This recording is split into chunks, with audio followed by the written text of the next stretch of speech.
Russia's war in Ukraine has taken an unexpected and potentially far-reaching twist tonight.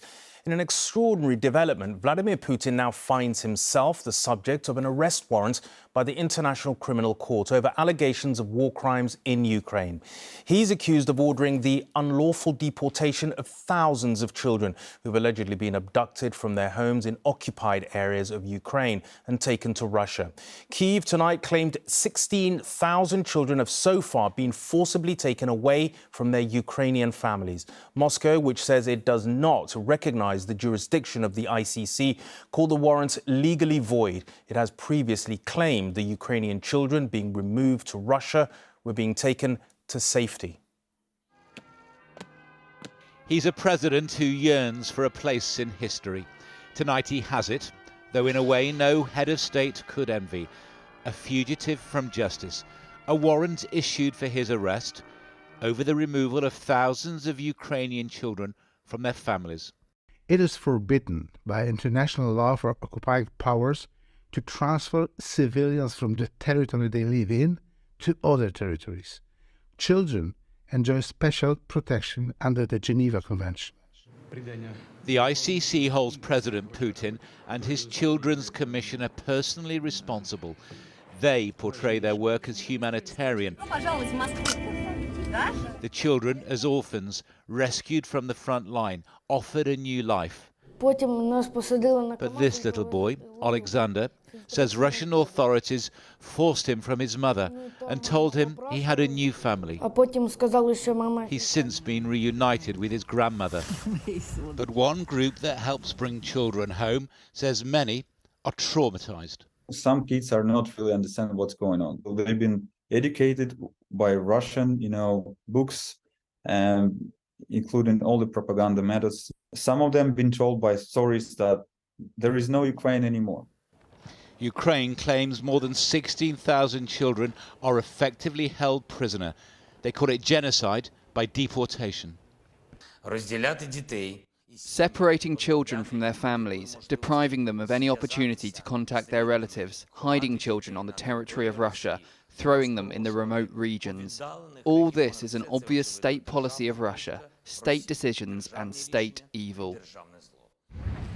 Russia's brutal assault has seen killings committed on a vast and well-documented scale. Investigations continue, but they do not, at least not yet, form part of the charge sheet. Tonight, the Kremlin dismissed the ICC's accusations. It does not recognize the court's jurisdiction. It looks, for the time being, as though he may never be brought to justice. But it did look that way for Slobodan Milosevic and for other people in the history of global conflicts. So however confident he may feel at the moment, there may be just part of him that is a bit worried.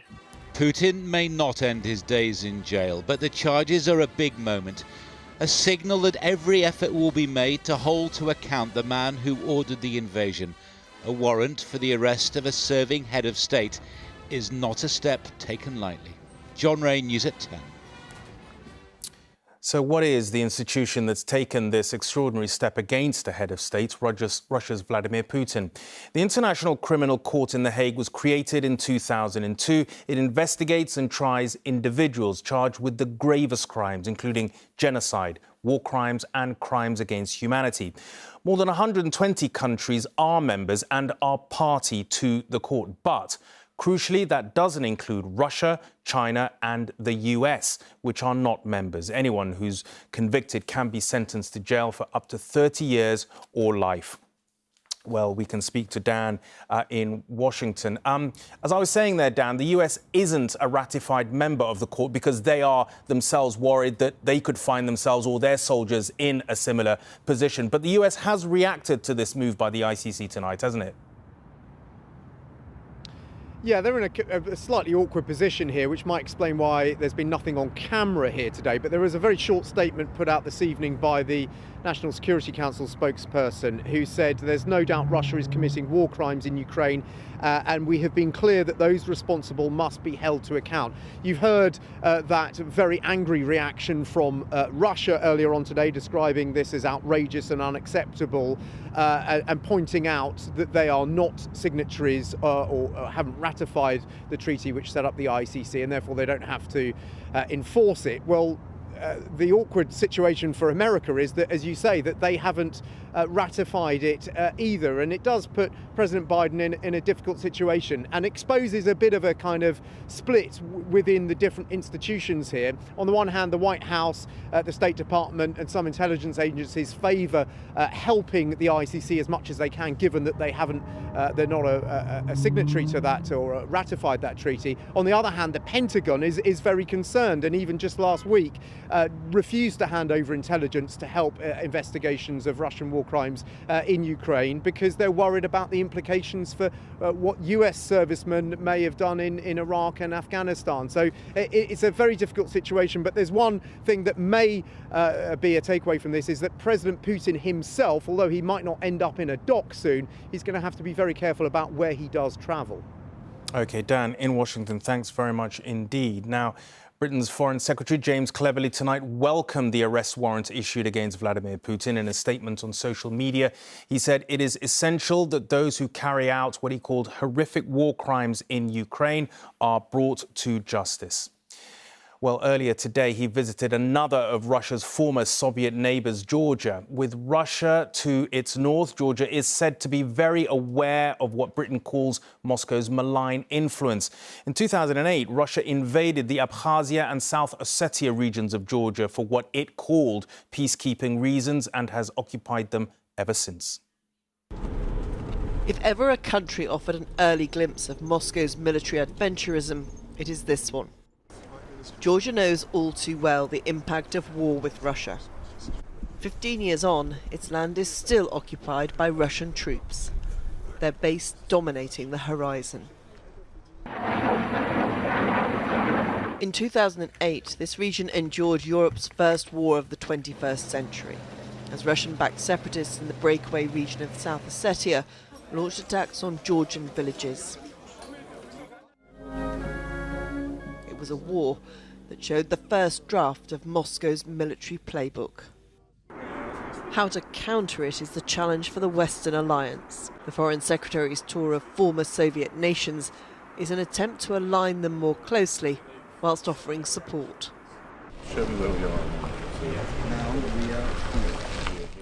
This is the so-called administrative borderline, where Georgia's control is wrested to Russia, where Russian troops still hold the ground. What's the threat that you think Russia poses now to Georgia? What are the big issues? Well, we're seeing that there is still this physical presence of Russian troops in Georgia. But also what we're seeing is cyber attacks, disinformation, attempts to distort and influence the political environment here in Georgia. But Georgia's own internal situation isn't straightforward. There is great sympathy for Ukraine and a home for many of its displaced. But a wish for closer links with the West is not shared by all in government. Just last week, the country saw rioting when a Russian-style law was proposed requiring media and non-governmental organisations receiving foreign funding to register as agents of foreign influence. It was like a red line for us, to have this law in Georgia, and that's why we protested. Hundreds and thousands of Georgians, we protested against influence of Russia. In fact, it was like Russia's attempts to change the Georgian laws and Georgian culture and to introduce Russian-style laws in Georgia. But Georgia's society answered with mass protests, and I think this protest will continue. High above Tbilisi stands the Mother of Georgia statue. She welcomes friends with a bowl of wine and enemies with a sword. As with so many nations in this region, the war in Ukraine has hastened a reckoning here. And Emma is now in the Kazakh capital, where the Foreign Secretary has this evening arrived. And News of these charges against President Putin. Does it make these series of visits he's making to these, I suppose, so-called frontline states around Russia even more important? I think the feeling within the team here is very much that this reinforces what they're trying to achieve, which is a broad coalition against Russia, against President Putin, and a team of different countries and organisations who are willing to stand up and say that somebody has to be held to account for what is going on in Ukraine. The Foreign Secretary welcomed the fact that the ICC had actually taken this move this evening because, in his words, he wants to see people who are accused of war crimes be held responsible. So there's no doubt that this reinforces the feeling that visiting countries, as we've been to this week, such as Moldova, Georgia and also now Kazakhstan, is a way to try and build that feeling of international coalition. There's support on one hand for countries like Moldova, who feel very much in the line of Russian ire, but also there is a feeling that they need to kind of keep on reinforcing these relations. It's important to say, though, that for every action there is a counter, and tonight Ukraine is facing a barrage of Shahed drone and missile attacks that are continuing into the night.